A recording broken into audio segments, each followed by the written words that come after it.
कृपा भी दो प्रकार की होती है, एक तो सामान्य कृपा और एक होती है विशेष कृपा या परम कृपा।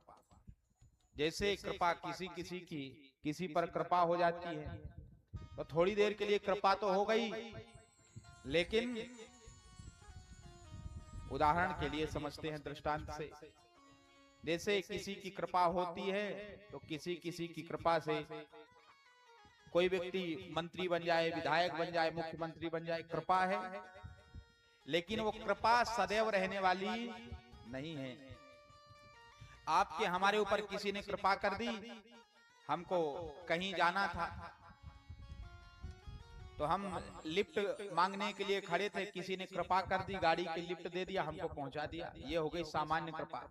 लेकिन परम कृपा क्या है?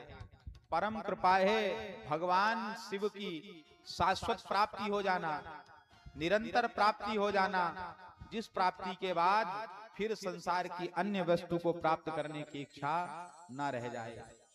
केवल भगवान की ही कृपा ऐसी है जिसको प्राप्त करने के बाद संसार में कुछ और शेष नहीं रह जाता है। संसार में इतनी वस्तुएं हैं कि आप किस किस को प्राप्त करना चाहें।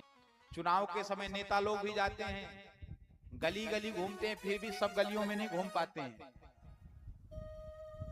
फिर भी कुछ ना कुछ छूट जाती है। तो इंदौर ही जब इतना बड़ा है तो संसार कितना बड़ा होगा। संसार में सब कुछ प्राप्त कर लेना ये जीव के बस की बात नहीं है।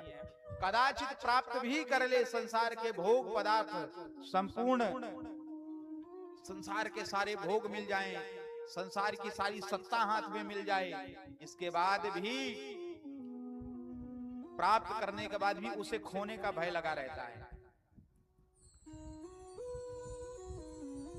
सब कुछ मिल जाए इसके बाद भी, सरकारें बन जाती हैं इसके बाद भी भय लगा रहता है कि कहीं ऐसा नहीं हो कि रात में सोते सोते ही विधायक उठ के भाग जाए, सुबह इस्तीफा देना पड़ जाए।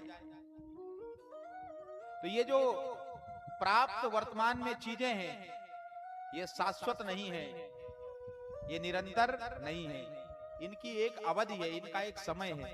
लेकिन भगवान की प्राप्ति ऐसी है जो निरंतर है, जो शाश्वत है, जो चिन्मय है।